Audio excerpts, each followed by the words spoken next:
পরীক্ষায় ভালো নাম্বার পাওয়ার কিছু সিক্রেট উপায় আছে, যে বিষয়গুলো তুমি যদি ফলো করতে পারো তাহলে তুমি পরীক্ষায় ইজিলি সর্বোচ্চ নাম্বার গেইন করতে পারবা। এই বিষয়গুলো লক্ষ্য করে তোমাকে পড়ালেখাটা কন্টিনিউয়াসলি করা লাগবে। তো কি কি বিষয়গুলো, তাহলে আমরা সেগুলো আলোচনা শুরু করি।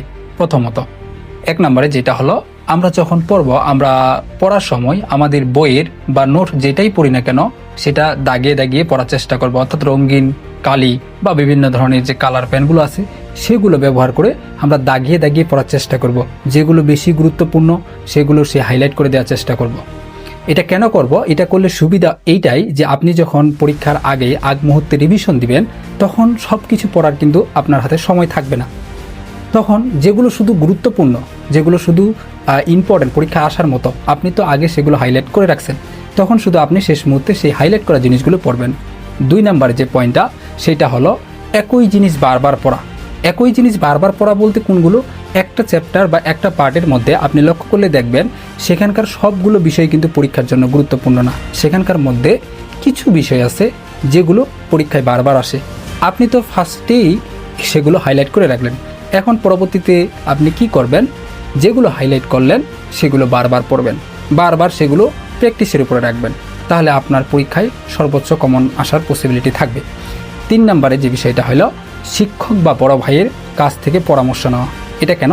কারণ পরীক্ষায় কীরকম প্রশ্ন আসতে পারে বা কোন ধাঁচে আমাদের সেই পথে এগিয়ে যাওয়া উচিত সেটা কিন্তু আমাদের যারা বড় রয়েছে বা আমাদের যারা শিক্ষক রয়েছে তারা কিন্তু এই বিষয়টা জানে, কারণ তারা এটা দেখে আসছে এবং নিজেও এই জিনিসটা অতিক্রম করছে।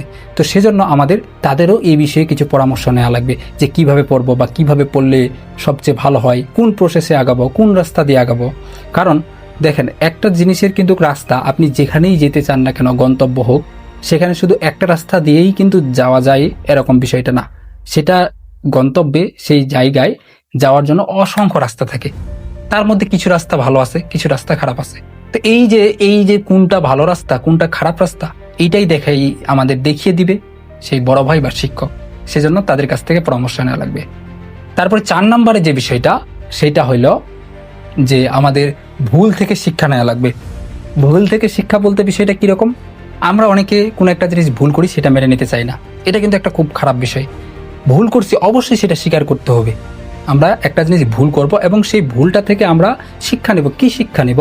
সেটা হলো এই যে আমরা ভুলটা করলাম, পরবর্তীতে যেন এই ভুল আমাদের দ্বিতীয়বার না হয়। বুঝতে পারছেন? এইভাবে আমাদের শিক্ষাটা নেওয়া লাগবে, ওই ভুলটা যেন আমরা পরবর্তীতে আর দ্বিতীয়বার না করি, এরকমভাবে। এই জন্য বলা হয়েছে ভুল থেকে শিক্ষা নেওয়া।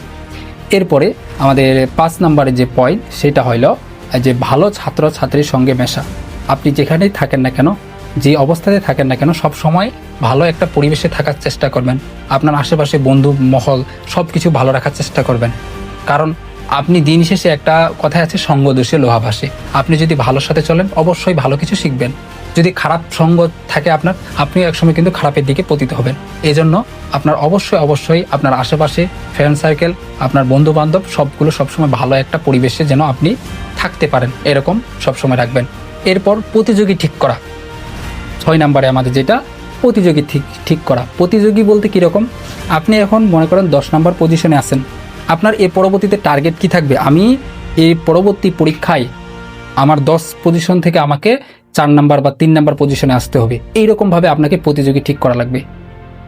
এরপরে আমাদের 6 নম্বর বললাম। এরপরে 7 নম্বর যে পয়েন্ট তা হইল আগে পড়তে হবে আমাদের। যেইটাই পড়া আমাদের থাক না কেন সেটা আগে আমরা পড়বো, এরপরে না দেখে দেখে সেইটা লেখার চেষ্টা করতে হবে। আমাদের যেটা পড়লাম এর পরবর্তীতে সেটা না দেখে দেখে লেখার চেষ্টা করব। সর্বশেষ আমাদের যে 8 নম্বর পয়েন্ট সেটা হইল খাতায় সুন্দরভাবে উপস্থাপন করব। কেননা আমরা যতই পড়লাম, যতই নিয়ম কানুন ফলো করলাম, যদি খাতায় সুন্দরভাবে উপস্থাপন করতে না পারি আলটিমেটলি কিন্তু কোনো লাভই হইল না আমাদের। এই যে পড়া সবগুলো কিন্তু বৃথা চলে গেল। আরেকটা কথাই আছে, আগে দর্শনধারী পরবর্তীতে কিন্তু আমাদের পরে গুণ বিচারী। তাহলে আপনার আগে দেখবে খাতাটা। টিচার কিন্তু কখনোই তোমার আগে লেখাগুলো সরাসরি পড়তে যায়, এরকমটা হয়েছে? তুমি দেখবা তোমার ফ্রেন্ডগুলোর মধ্যে এরকম, আমি আমার নিজের লাইফেই দেখছি যে যার হাতের লেখা সুন্দর সে খুব একটা ভালো লিখে না, তারপরেও তার রেজাল্ট আলটিমেটলি ভালো আসে। যার হাতের লেখা সুন্দর না, একটু অগোছালো, সে অনেক ভালো লেখার পরেও তার রেজাল্টটা খারাপ হয়। কেন? কারণ মানুষ সব সময় আগে কি করে দর্শনধারী, এর পরবর্তীতে গুণ বিচারী হয়। আগে তোমাকে দেখবে, দেখার পর জাজ করবে। বুঝতে পারছেন? তো এই ছিল মূলত হলো আমাদের কিছু টিপস এবং সিক্রেট উপায়। এগুলো যদি আপনি ফলো করতে পারেন, আশা করি আপনার পরীক্ষায়, যে কোনো পরীক্ষায়, এটা যে এসএসসি হতে পারে, এইচএসসি হতে পারে, এডমিশন হতে পারে, জব যেখানেই বলেন না কেন, সব পরীক্ষায় আপনি আপনার সর্বোচ্চটুকু পেতে পারেন।